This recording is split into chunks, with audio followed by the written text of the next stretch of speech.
This conference will now be recorded. Okay, there we go. Well, thank you, everyone, and good afternoon. My name is Mary Williams, and I'm the CEO and founder of Projects Analytics. And we're going to take a look today at Acumatica's Construction Edition. Now, you may notice that I think I've muted everyone. I'm doing that so we don't have a lot of background noise. So if you have any questions that you would like to pose, please feel free to use the chat, and I will make sure that we either answer them today at the conclusion of the meeting, or I'll send an email out containing the responses.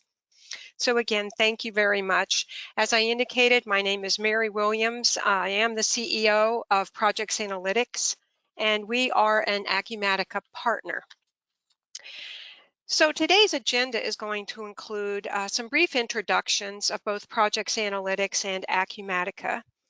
We'll also discuss some compelling messages that we are hearing from both customers and prospects, and this may resonate with you.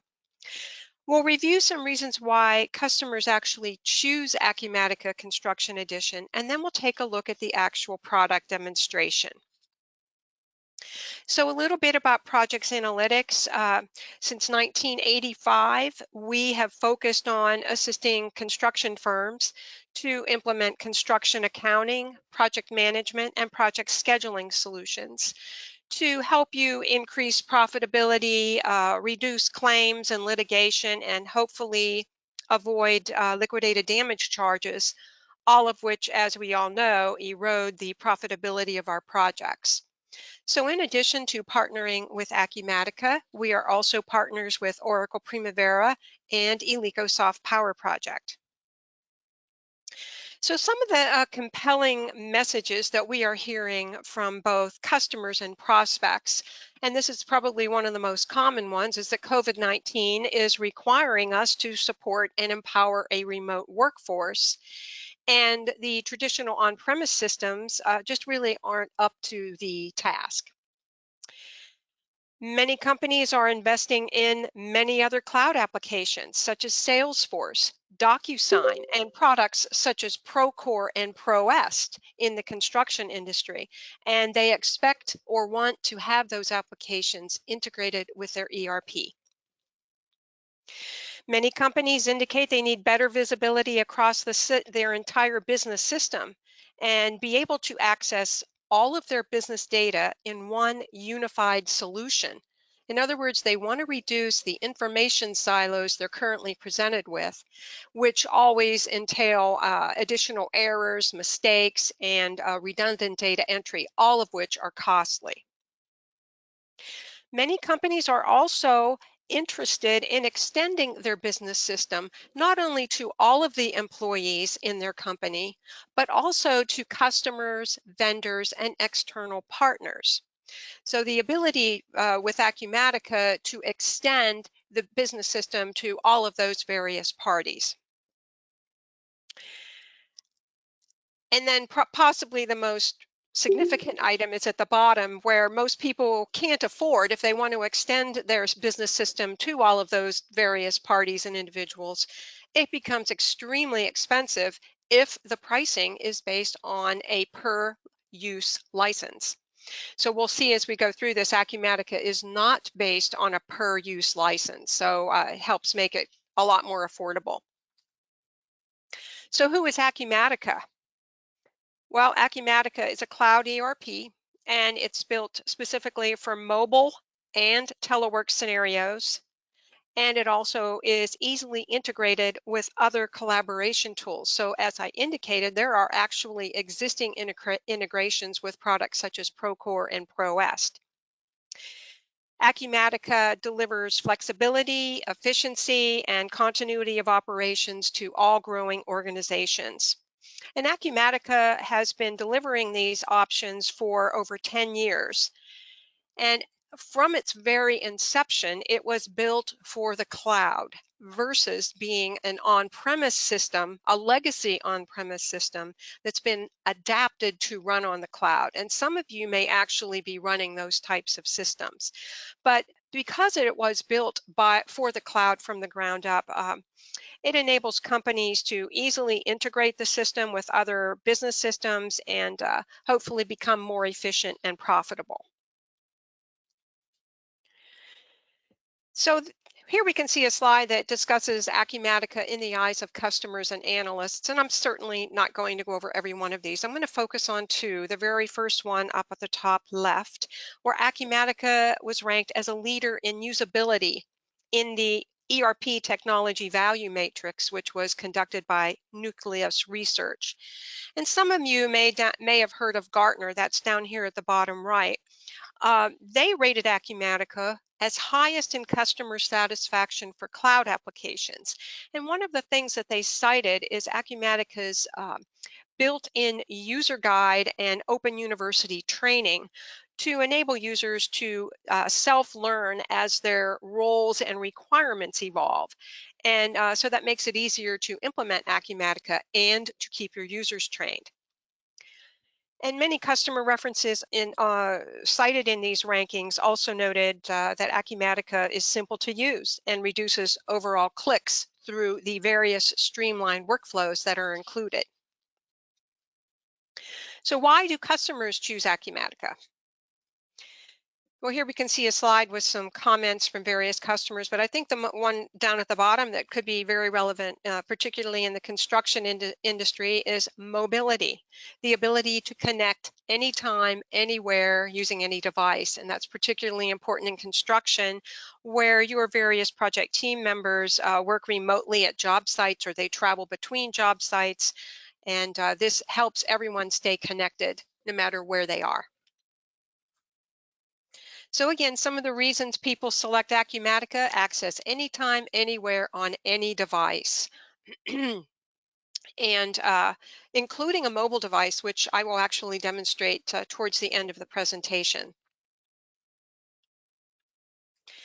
Secondly, Acumatica's open architecture and rapid integration capability is very attractive to customers.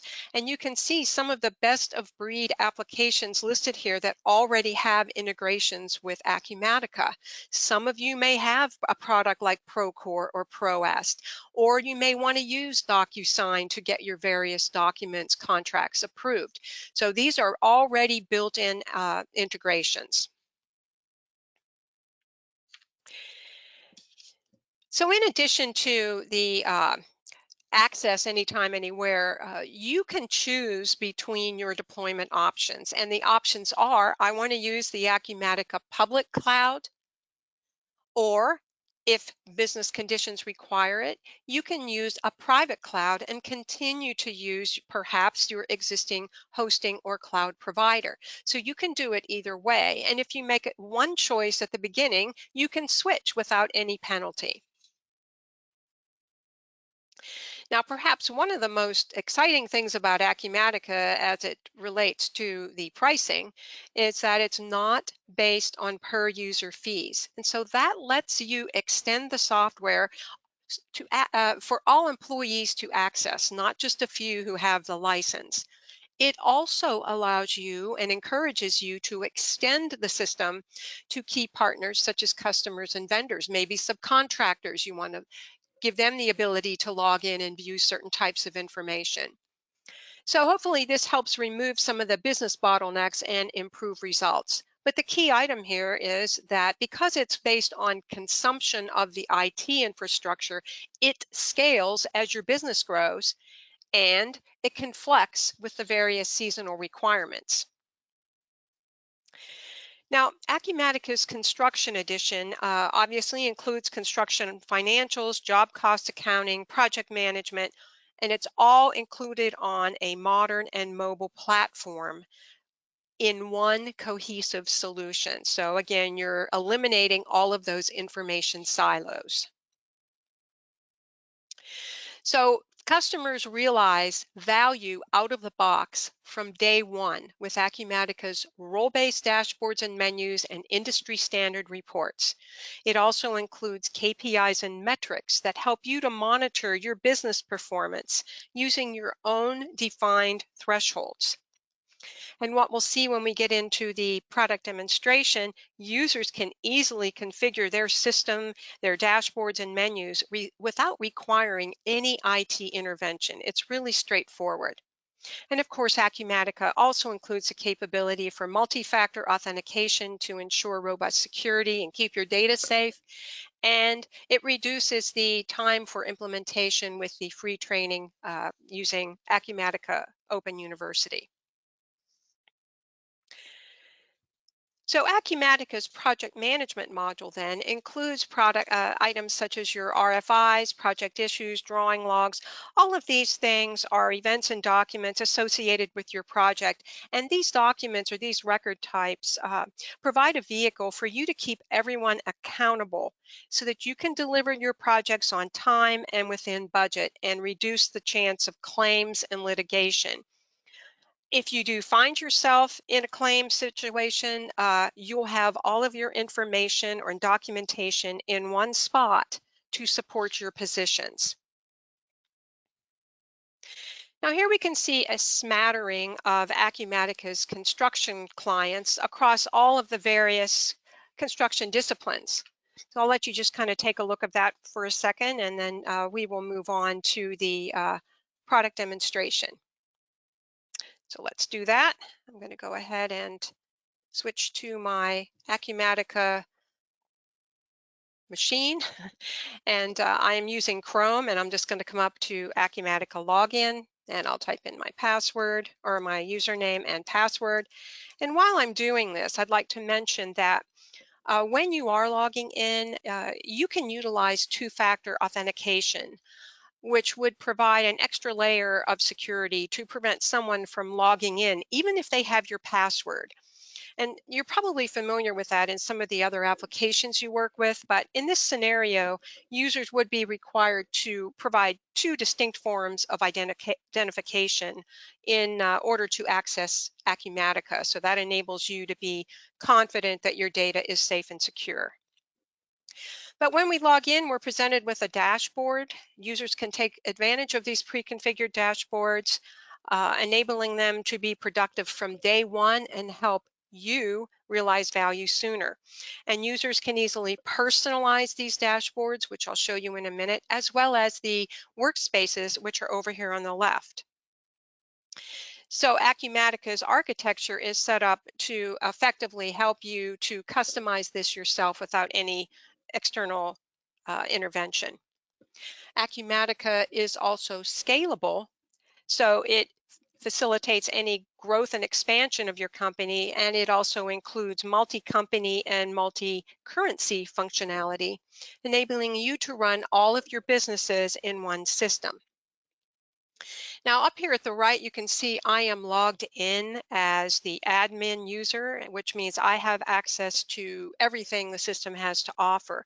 Most users will only have access to data relevant to their jobs. So for example, an AP clerk may use some of the workspaces over here pertaining to accounting, such as the payables workspace, or maybe the finance workspace. Whereas myself as a project manager or project engineer, I would be focusing on the construction and project management workspaces. So these dashboards provide us with a strategic starting point to manage all of our day-to-day tasks. And they do reflect real-time data, and they can support an unlimited number of reports or widgets, allowing us also to drill down to the supporting details. And each user can select their own preferred homepage dashboard just by going up to their profile, and on their profile they can select their preferred homepage. So I'm going to click on the Acumatica logo and go back to my home page. So no matter where I'm at in Acumatica, I can click that logo and it takes me back to my preferred home page. And I would like to say that it doesn't have to be the Acumatica logo. You can put your own logo there. So let's take a look at my preferred dashboard, which is the project overview dashboard. And I think you'll see that it provides one-stop shopping for everything important for me to monitor my project status in real time. So as we mentioned, these dashboards are organized into a series of reports or widgets. and the widgets can take a variety of forms. So the first widget is costs by project. We can see this is basically a data table with project and description and various other pieces of information, open commitments, and then the remaining estimate column. Now, I notice when I look at my remaining estimate column, I actually have a couple projects where the remaining estimate is in the negatives. So I may want to drill down and explore those a little bit because it may be indicative of an over budget situation. But anytime I see a hyperlink, I can just click on that hyperlink and it will access that record. So if I wanted to drill down on any one of those projects, I could just select the hyperlink. And the same thing goes if I wanted to explore the committed costs for a particular project, I'll just select that hyperlink. Now, exploring some of the other formats, you'll notice we've got some pie charts below analyzing the estimate.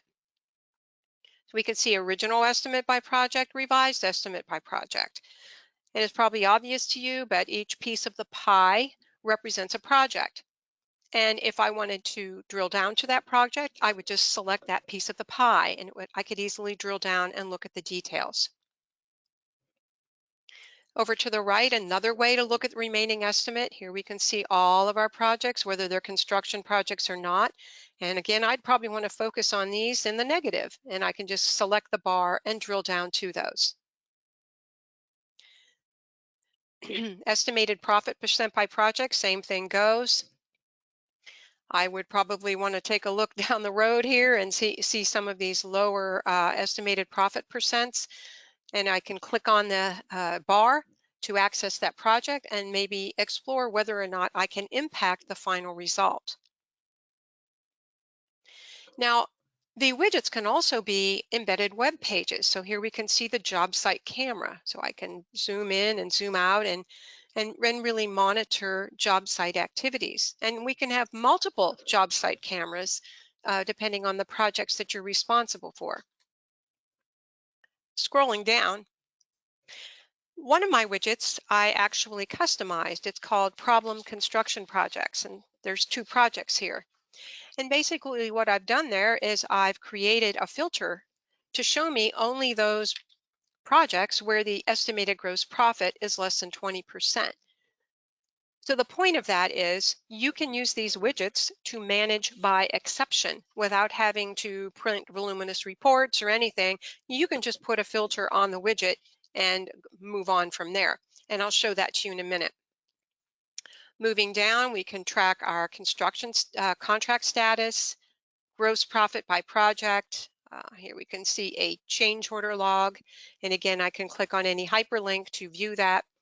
And then way at the bottom is the ball and court.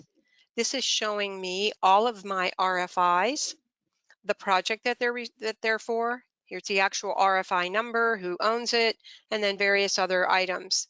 And if I wanted to access a particular RFI, I just click on the hyperlink to further review and or disposition it. Notice I could click the plus sign and actually add a new one. Though that's not the only place you would add an RFI, which we'll show later. Now, users can easily configure their own dashboards by coming up to the top right and selecting design. First off, I can select edit the layout and change the columns that are displayed. But let's take a look down here at the widget that I had previously edited, the problem construction projects. To edit a widget, I just click the pencil, and that will bring up the widget properties.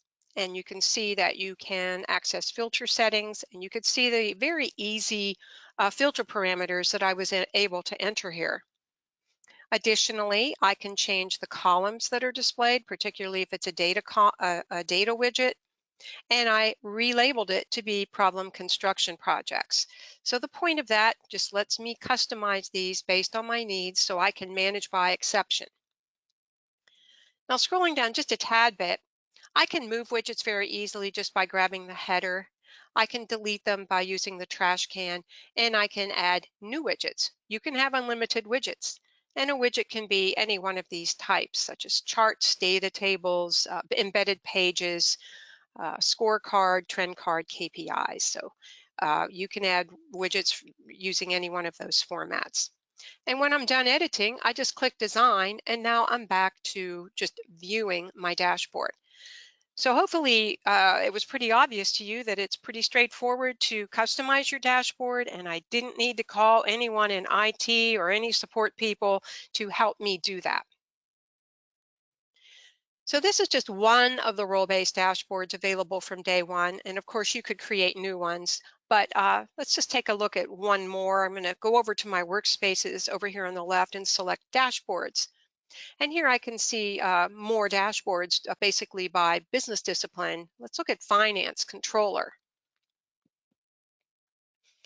So the controller dashboard provides me with some trend card and scorecard KPIs that help me to keep track of various business metrics, such as cash required in the next 60 days, average days to pay, who's on credit hold, which customers have invoices overdue by greater than 90 days. All of these are drillable to those specific details.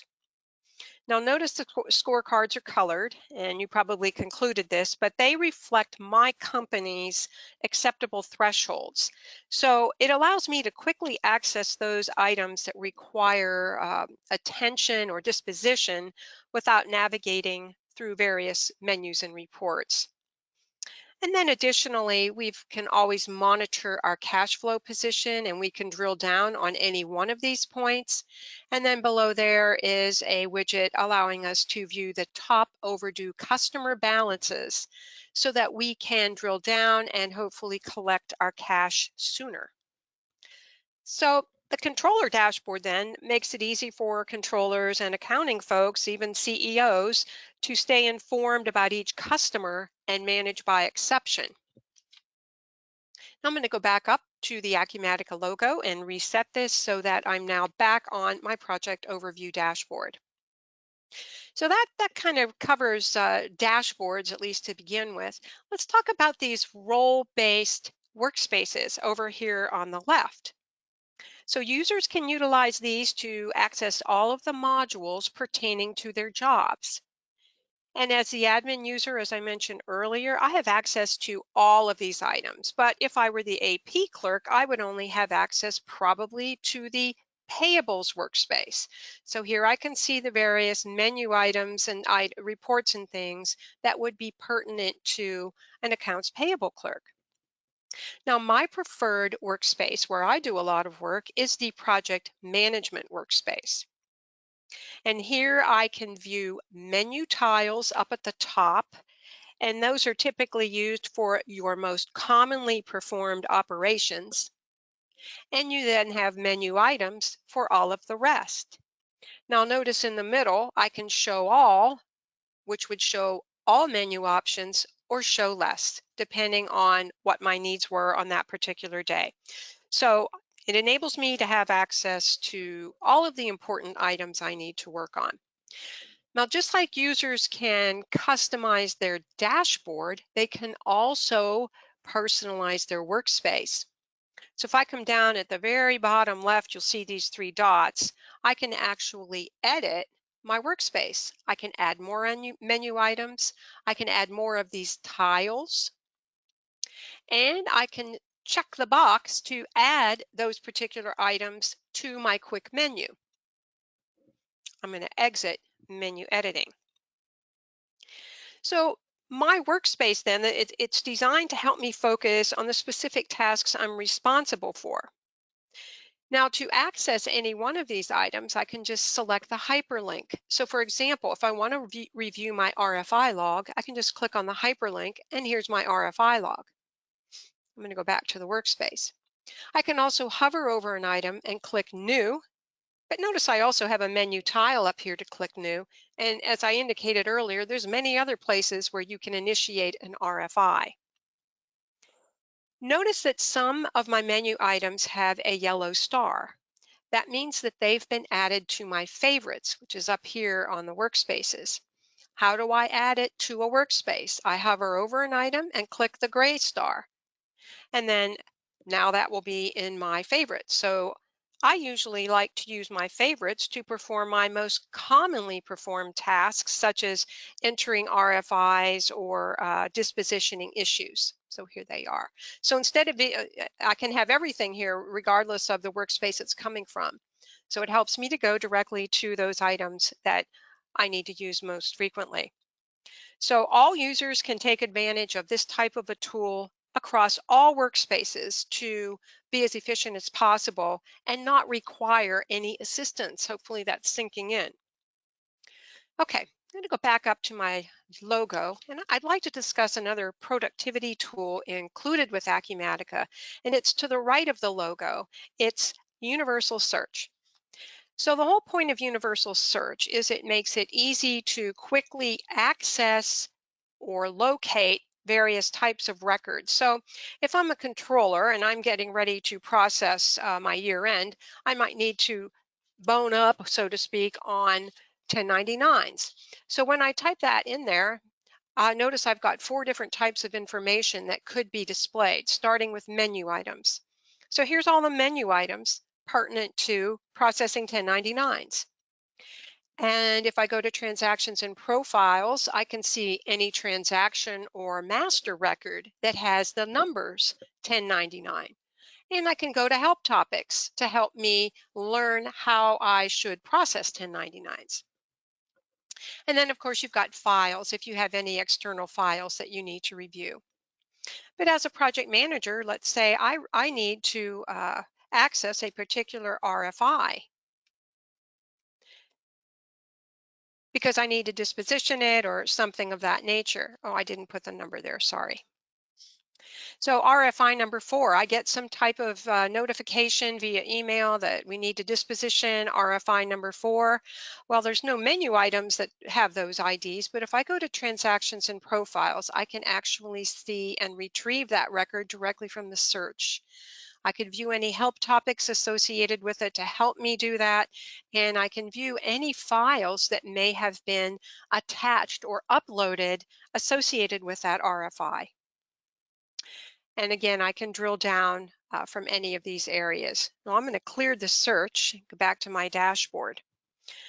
So the universal search, as I indicated, makes it super simple to easily locate information without unnecessary navigation. Now, as a project manager, I frequently need to investigate the details of a project. And there's a lot of ways I can get to that project here in Acumatica. We learned earlier that anytime I see the hyperlink on the dashboard, I can go and actually access that record directly from the dashboard. Or, as we just learned, we can use universal search to do so. But for purposes of this explanation, I'm actually going to scroll down and access the construction workspace. So all of the workspaces are laid out exactly the same way. So once a user learns how to use one workspace, they can generalize that to other workspaces. They all have the tiles at the top, and then they're broken down based on the functions. Uh, yes, the answer to that is yes, Jake. You can add custom fields to any record or any transaction. On transactions then, here in the construction workspace, we can add various transactions, change orders, change requests, pro forma invoices, subcontracts. We can set up the various master records like projects and rate tables and things. We can run various processes. And this is really nice because here, these processes, we can run against one or more projects. So at month end, when we're ready to generate our billings, we can say, let's run project billing for this project and or multiple projects. And the same thing with processing invoices and printing and or emailing subcontracts. So these processes are available throughout Acumatica on the various workspaces. And workspaces always have inquiries, printed forms if applicable, as well as reports, all of which are customizable with Acumatica's built-in report designer. Now, for purposes of accessing our project, at this point, I'm just going to select the projects log, and here I will be presented with a list of projects.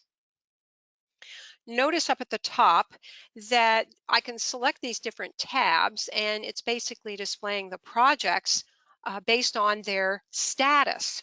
Now, it doesn't have to be based on status. You can make it be based on project manager. So if you have multiple project managers and you're the executive responsible for those project managers, you could have a filter there for project managers, making it easy to locate for a particular person. There's another way you can get to that information. Let's say I'm on the All Records tab, and I can see the various columns, and probably obvious to you, but each project is represented by a row. I can use all or any column to create a filter. So let's come over here to the project manager column, and we can see we've got Maxwell Baker and a person named Jordan. So let's say I am Jordan and I want to go in and see all of my projects. I don't want to have to filter through and sift through Maxwell's projects. I can click on the column header, and then I can say, show me any project manager that starts with, and here I'll put JOR for Jordan, click OK. And now that's been narrowed down or filtered to only show me Jordan's projects. I can also observe up here on the header section that I do have a filter there. Then I can just click the arrow to clear the filter. And now I'm back to my original view. Now the project we're going to be working on is this hotel project. Here we can see there's a paper clip there indicating we can attach and or view files that have been uploaded about that project. If they had been uploaded, it would display as yellow. And then next to that is a note. If I click on the note, I can either view and or edit or add more notes about the overall project. But to access the project, I'm just going to click on the hyperlink. And when I do so, this will open up all of the information about the project. In other words, I have one-stop shopping, a 360-degree view of everything pertaining to this project. So just like all of the dashboards can be personalized and all work the same way, and the workspaces, all of the screens or records work the same way.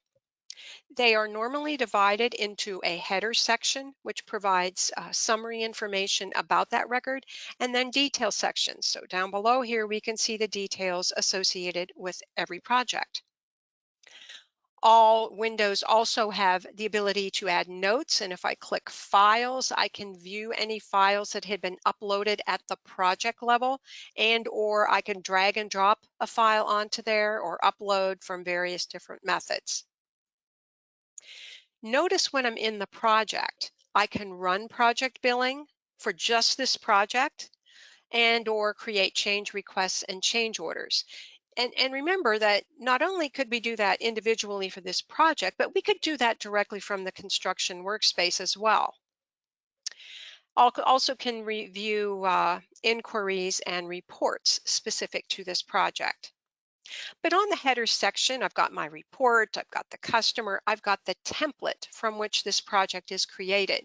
So that's very, very helpful if you have projects that are done on a repetitive basis, or that, for example, I'm going to use an example of a home builder that has, you know, basically does a cookie cutter type of a project. You can create these templates, and then it makes it easy to start up a new project. And additionally, it enables you to standardize the setup of a project throughout your enterprise. Okay, so then to the right, we have the just a little quick P&L about this project. What's the income? What's the expenses? What's the margin and the margin percent? So I can glean a lot actually just by looking at that. Now I'm going to collapse the header section, and I'm going to review some of the detail tabs down below here, starting with the summary tab. So on the summary tab, I'm viewing project properties, relevant information such as at what level am I tracking my revenue budget, in other words, my contract with the customer, and at what level am I tracking my cost budget, at what level of granularity. I can activate some settings such as change order workflow. Down below on the billing section, I can establish the terms, as well as the billing rule. Is this progress billing? Is this T&M? And this is just the default billing rule for the project. You can, at the task level, override that and perhaps have a combination of progress billing and T&M. Do I want to create a pro forma invoice? On the right side of this grid is the address of the project, and then a real important setting in construction is your retainage. So here we have our retainage settings. Now moving on, let's move on to the Tasks tab. On the Tasks tab, we can basically view a work breakdown structure associated with this project. And I'd like to observe that this is a what we would call a grid, where each row represents an individual record, in this example, tasks. And so all of the tabs that have grids work the same way. You can add a record using a plus sign or delete it. And they frequently have other things you can do, like I can add common tasks. So if I had a list of tasks that I frequently used, I can easily pull those in. And I can activate and complete tasks. I'd also like to point out that there's an icon here where I can easily load records from an Excel file. So I can add my tasks directly from an Excel spreadsheet, and or I can export to Excel. And when I look at this grid down below, it's a series of rows and columns. So if I scroll across, you can see the columns that are displayed. All of Acumatica's grids allow you to customize easily which columns are displayed and the sequence in which they're displayed. And that's done over here on the left with what we call the column configurator.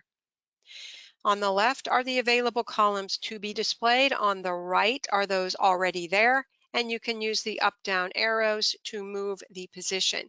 So again, every user can easily configure their data entry grids. Now, when I select one of these, I'm just going to select the row for concrete. Notice that even at the task level or at the grid level, I can attach an external file and or have notes. So now when I click on a note, this is a note about that particular task, not about the overall project. So lots of information that can be gleaned from this window. Now let's move on to cost budget. On the cost budget, I'm basically seeing all of the budget line items. And remember, we said on our summary tab, we were tracking the cost budget at the task and cost code level. So here I can see for every task cost code combination, a lot of information. Original budget, potential changes, approved changes, revised contract, not only for the budget, but for all of the associated commitments and for the actual invoices that have been posted against those. And if I come all the way over, you can see there's lots of projections at completion numbers. Now, personally, this is a very busy list of columns for my perspective, so I probably would use my column configurator to adjust which columns were displayed, just to make it a little more concise, but it's up to each user. So remember, I mentioned that all of these grids work the same way, and they usually have some type of a link here. It gives you additional info. So if I select any one of these rows, I would be able to drill down to the commitments associated with that um, task and cost code combination, and view any specific transactions, accounts payable, and so on. Now, if I would prefer to see this information summarized at the task level, I can select the checkbox. Yes, there are projected dollars as well as units. I can select group by task, and I can then see everything is now summarized at the task level, which helps me to compare apples to apples with my revenue budget, which we'll look at next. Now, your revenue budget is laid out exactly the same way as the cost budget. It's just that now you're looking at dollars in versus dollars out. Here we can see all the tasks we're tracking at the for the revenue, and these columns are very similar in nature as they were on the cost budget screen.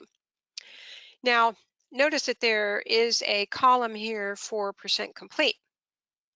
So this is one of the places I could go to actually record percent complete. It might not be the preferred way. Maybe you want to do it with the mobile device, or maybe you want to do it just directly from the construction workspace. But if I did it here, could easily just come in and I'm just going to change one number here, make it 90%. And then I'm going to go up and save that work. And while I'm in the project window, I can easily run the project billing. And notice you can watch it processing. And when I'm done, it brings up the pro forma invoice that would be associated with that. Now, pro forma invoices are like preliminary invoices. I'm going to take it off hold. And if I take it off hold, I would be able to approve or reject it for further processing. But while I'm on here, I can look at a report and actually view the pro forma invoice. And again, this is just a customizable form using Acumatica's report designer. If I go back, I can also view the various tabs down below. Here's my progress billing showing the tasks and their billing status. But I did want to point out about approval details. You can incorporate approval workflows here, and this would be the approval workflow for that particular invoice. Okay, so I'm going to close that invoice and move on to change orders. We can also view and edit. Yes, that is, Jake. Yes, that's one place. On the change orders, we can see all of the change orders associated with this project, and of course we can drill down to those. We can print the change orders, we can include approval workflows, and remember, if you have the DocuSign integration, that you can actually send it to the customer or the subcontractor, depending on what type of change order it is, and have it approved that way. The balances tab shows me a little mini P&L. Here I can see revenue, I can see types of cost. And remember, if I select a row, I can always view transactions and commitment details about that particular row. I can view all commitments, whether they're purchase orders or subcontracts. Notice I can even add those here, though again, I could do that in the construction workspace. And I can drill down to any one of those to look at the details, including any AP invoices that had been processed against them. So it's all information in one spot. Can view the invoices tab to take a look at all of those pro forma invoices and see a cross-reference over here to the right with the corresponding accounts receivable invoice. Now, the last thing I want to cover on the project record, I'm going to click these two arrows to the right and select compliance. On the compliance tab, I can view those documents that are specific to this project and their status. So here I can see on the bottom one that the compliance document has been expired. So I can view that information here, or hopefully you've noticed there's actually a compliance workspace. And on the compliance workspace, I can process those or enter those transactions across all projects directly here. And you'll notice we do have some filters up at the top based on the type of compliance document, but this particular tab is showing them all. And the yellow paperclip indicates that, probably the document has been uploaded, so you could view it here. But this is just a simple record. You can see the various columns, things that you would expect to help make sure everything is staying on track and you're keeping track of anything that's expired. Now, going back to compliance, to the compliance workspace, you can print and email lien waivers here, print various reports, and I would like to just pop into the compliance preferences as it relates to lien waivers. You can check the box here to be warned of outstanding lien waivers when you're entering the actual AP bill and or when you're selecting the bill for payment. And you can actually stop the payment of an AP bill when there are outstanding lien waivers. So lots of vehicles for keeping everyone accountable and making sure everything is staying on track. Okay, now I'd like to switch gears now and take a look at the project management workspace. Here we can see all of those documents required to uh, keep track of project progress and any issues that may be encountered on a project. So let's start with RFIs. So I'll select RFIs, and this will show me my RFI log. Now, if you've worked in the project manager construction arena, you know that the purpose of an RFI is to gather info that's not present in contract documents. And usually the RFIs are submitted by a general contractor or a sub, and it's then routed to an architect or engineer for further disposition. And what we'll discover here is that you can log an RFI from a dashboard or from a workspace or from the mobile app.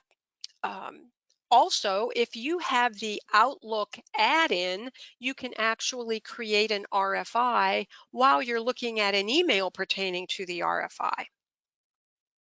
Now, all of the project management documents, again, they have the notes and the files. They also have activities allowing you to track different types of communication about that record so that all information about that RFI is in one spot. You can also select notifications to notify various people every time a change has occurred with that RFI. I can email it, I can print it, and I can convert it to a change request. And many times that's what's happens on a project that an RFI is actually the point at which you need to initiate a change. So you can do that right from in here.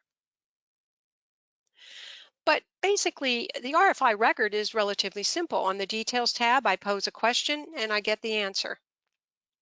I have the Activities tab, which correlates to these activities up on the header section, where I track all communications, and I can even link to a drawing. And if I print the RFI, this is the RFI form, and again, this is completely customizable. Now I'm going to go back to the project management window and talk about issues. So issues is the document type that we use to track activities related to an issue encountered during a project. Now I'm going to go ahead and select issue number 11. And once again, once we bring up an issue, we've got these links up at the top. But notice with an issue, and this also occurs frequently, that an issue may be the starting point to convert to an RFI and or a change request. So you can do both of those from within the issue. But really the issue is just involved with putting the details in. We can put any related activities, communications, and any drawings that you may want to link to that.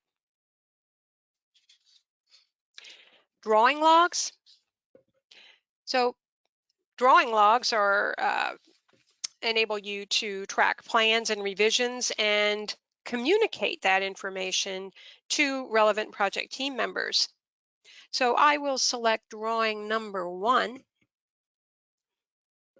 And what we'll notice when we open a drawing is not only do we have the notes and activities up at the top, we can create an RFI or an issue from a drawing log, and we can email the drawing log. We can also download a zip file of all of the drawings to facilitate communication with other project team members.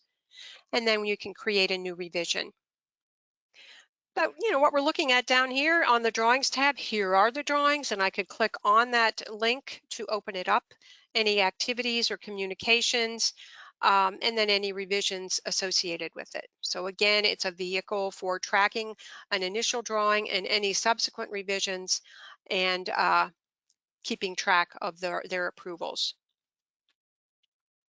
Back to project management, daily field reports. We know this is a real important part of managing any project. I'll open up number 3, but it's used to maintain a record of what happened on the job site, things like labor and labor time and any change requests or change orders. Now, I'd like you to notice that when I access any of these tabs, I could click the plus sign to create a new one if the DFR had not been completed, but this one has been completed, as you can see by the status. but I could initiate change orders, document which subcontractors were on the site, any project issues. I could create an issue from here. Photo logs, notes, equipment, weather conditions. Now, you can either enter the weather conditions manually here, or back on the construction workspace, there's actually a process you can run to load the weather conditions across all projects. And that's assuming that you have one of the weather apps like weather.com or one of those. So helps speed that up for sure. Visitors, and if I click the two arrows here, I can also incorporate an approval workflow with this document. You know, and many times when you're working with RFI or with daily field reports, you are starting, you know, today you go to the job site, you get to the end of the day and you realize, wow, pretty much everything that happened today is exactly what happened yesterday. So instead of reinventing the wheel in those scenarios, you could come up here and say copy, and then that copies forward from yesterday or from another date what is happening today, and then you can selectively edit that. And if I go up to print this, it's just really showing all of those major categories that we just entered. And if I go to page 2, we can even see the photo. Going back, speaking of photos, these are my photo logs. And as we all know, many times on the job site, superintendents, project managers, project team participants use their mobile apps to take photos. And this photo log enables you to store all of those relevant photo logs in one centralized location so that it, you know, theoretically provides access to everyone. So if I just look at one of them, I could see some of the information at the top, and then down below the actual photo themselves, and I can click on it to view the photo and any related activities or communications about that.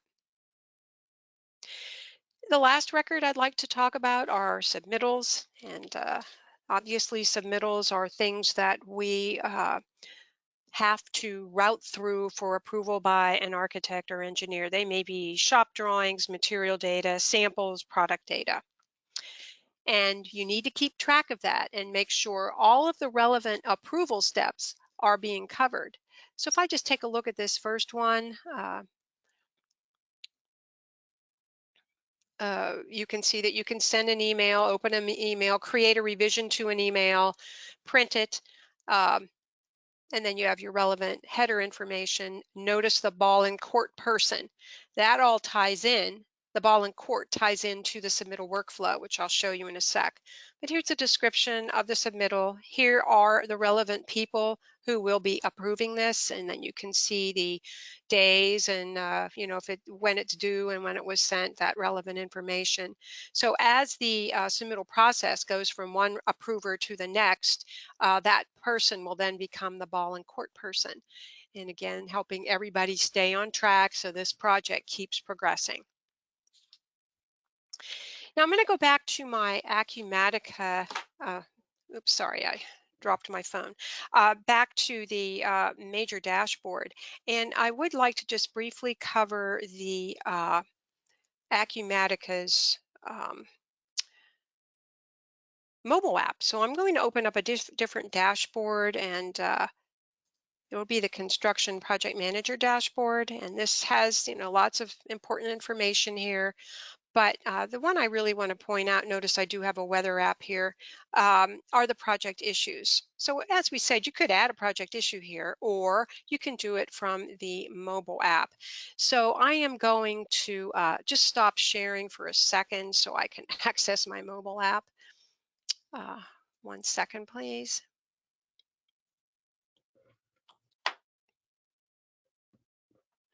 Now I think I messed myself up. Let's just do it this way.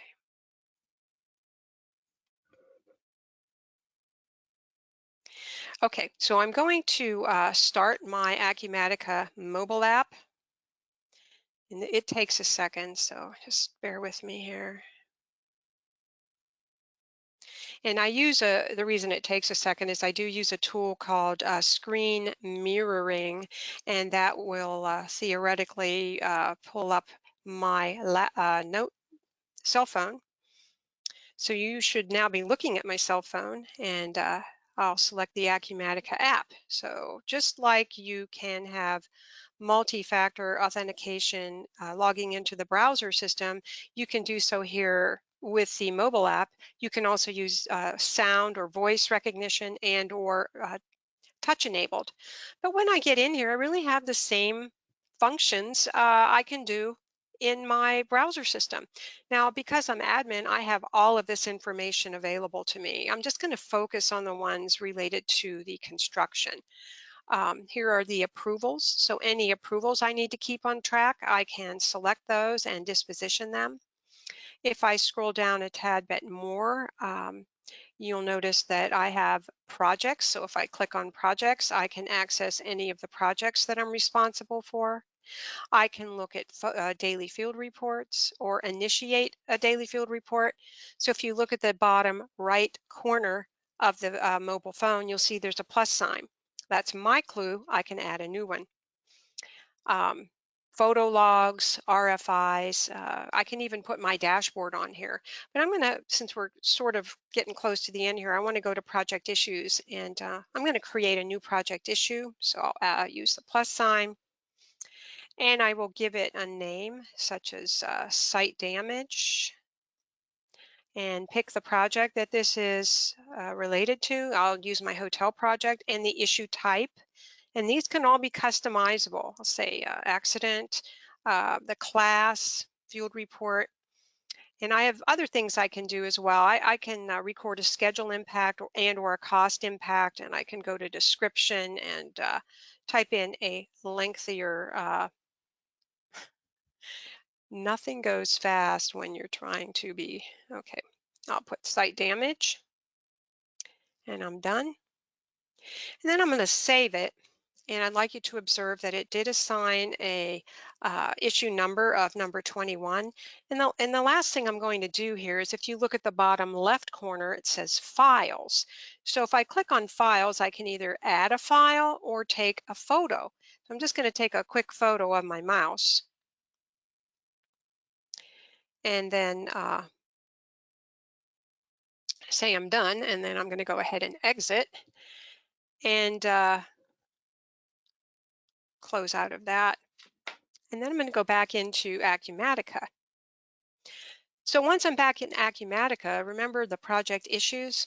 And that project issue was number 21. So if I click refresh all, I will then see that issue displayed here. So it happens in real time. I can click on the issue, see all of the info I wrote. I can even click on files and actually view that beautiful mouse that I took a picture of. So the mobile app will definitely help you to stay on track with your projects regardless of where you're at. Okay, so going to unshare just one more time and leave the remote session and restore the PowerPoint.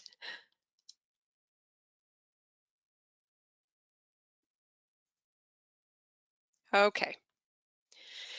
So we just covered the product overview. I would like to just do a quick recap to mention Acumatica can be accessed anytime, anywhere, on any device, including a mobile device, helping you to helping you to make maximal use of the connected cloud. There are various deployment options, including public and private cloud, and you can go back and forth between those. And perhaps one of the most significant features that attracts people is the consumption-based licensing that's not restricted to user count. So it enables you to extend the software to all employees or those you deem that you want to extend it to, or perhaps even to external companies such as partners, customers, and vendors. And based on analysts and customers, Acumatica is a safe, stable, and growing company. Now, I normally would ask for questions here, but it looks like we're uh, beyond the time. I hope that you have added any questions that you might have. Maybe we have time for one or two here. So let me unmute you guys.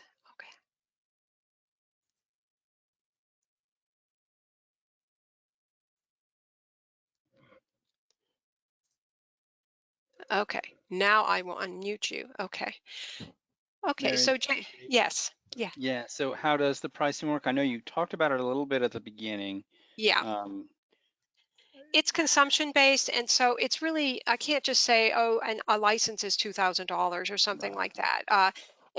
We would need to really sit down and look at some key items that would help us determine, number one, which edition you would use, and because there's editions for small companies and large Mhm. companies, and then we have a list of transaction types that we would want to get an estimate from you for. So things like how many AP transactions, how many uh, AR transactions. I forget there's four of them. And then based on that, they can kind of estimate what the IT infrastructure would be, and then that would govern us on which edition to recommend. So it's really hard to say that to you. If you have further interest, we can certainly discuss this tomorrow or Friday. Okay, Yeah. very good. Yeah. Anybody else have any questions or comments?